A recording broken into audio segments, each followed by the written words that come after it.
What's up, everybody? Welcome to Podcast Now. I'm Alex, and in this video, I want to talk about Astro Bot yet again. We got a sales report for the entirety of September, which at least is an improvement over the last couple times we've talked about it. So, want to go over to Christopher Dring and want to go over to GamesIndustry.biz. He's a good writer. I honestly really I don't know, I like numbers. I like seeing these breakdowns. He goes over an entire article just talking about just all types of sales, right? PS5 leading the way in the UK, but it's down, kind of last year to this year. You get more than just Astro Bot. We get things on Dead Rising and Epic Mickey and Harry Potter Quidditch Champions. Actually, all three of those not doing very good at all in September. And so we look over at this chart. Astro Bot sitting at number 4. Actually, Hogwarts Legacy sitting at number 5, which is kind of wild. But Warhammer being number 3, that's pretty big. I mean, the talk around Warhammer is like this is going to be one of the highest selling games of the year, right? When you think of like the Black Myth Wukongs and things like that, I think Warhammer is going to be like a top 5 by the end of the year, if not actually maybe even top 3.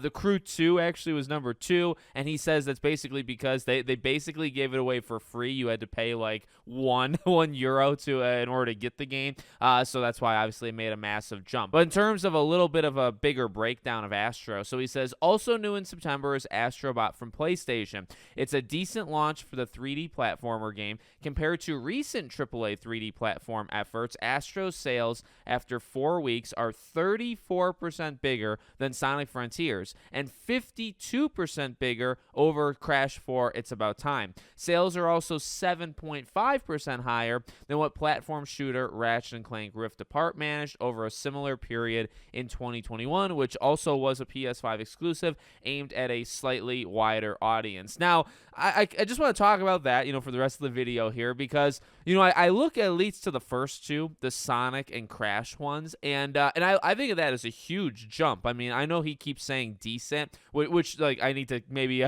bring back how well I think the game did, but I think about Sonic and Crash, and maybe I don't know, like Sonic did really well over time. Sonic Frontiers did good, and Crash 4, as we know, as many people have broken down, like that game ended up selling a good 4+ million units. It just took a while, right? So if you look at that and you say, all right, Astro's doing Astro's 52% over that, so Astro might be looking at 4, 5, 6 million over its lifetime. But then you look at like Ratchet and Clank, and it's only 7.5% higher than Ratchet. But then you look at Ratchet and being 7.5% higher than Ratchet and Clank. This is not like a diss on any of these games, okay? Sonic and me have just never like actually clicked, but I respect Sonic Frontiers. Crash 4 I actually really loved, and Ratchet and Clank I really loved. I think those are two phenomenal games. But you think of Ratchet and Clank, and I don't think that game ended up making its money back. I think we learned that just recently, look over the last year or so. But that game, I think, only sold like 2-3 million units. So I think that sold less than at least Crash, maybe even Sonic as well. So I feel like that kind of throws things out of whack, right? Where it's like, okay, Astro started stronger than the games that had longevity, right? Sonic and Crash had longevity over Ratchet and Clank. But Ratchet and Clank, seemingly did pretty well at launch, and then it seems like kind of tapered off almost entirely, right? So, like, Astro's kind of in this weird spot of, all right, like, it's doing better than all three, but where does it go from here, right? Does it, like, keep it up and pull a Sonic and Crash where it just does really well over time and hits that 5-6 million over time? Or does it just, slow down and not do much? I feel like it's going to keep going. I really feel that Astro is kind of like an evergreen title that'll do well over the holiday season, right? Like, we were kind of joking going into it with PlayStation with Lego Horizon and Astro Bot, and I guess Silent Hill, right? Like, those are PlayStation's 3 big games for this fall. They're not enormous, but like, and again, we kind of joke of like, okay, well, that's kind of it. Well, you know what? They might be looking pretty okay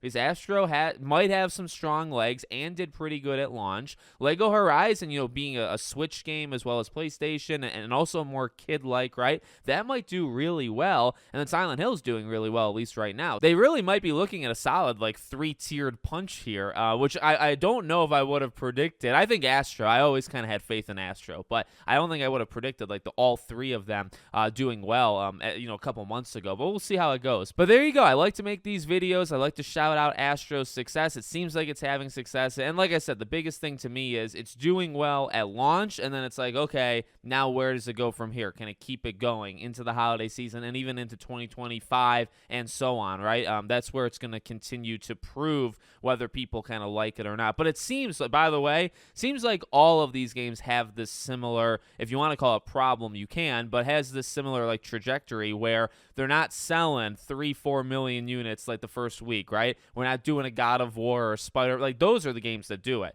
not an Astro or a Ratchet or things like that. So if PlayStation wants to do other games like, and that's why longevity is important, is if PlayStation wants to do more games like Astro, you need to look at Astro as your recent example and say, all right, did pretty good, but it's not breaking any records, and it's more about how well it'll do over time, right? For a smaller budget, smaller team, all of that stuff. So let me know what you guys think in the comments. Make sure you're subscribed to the channel, bell icon turned on, and I hope to see you all on the next one.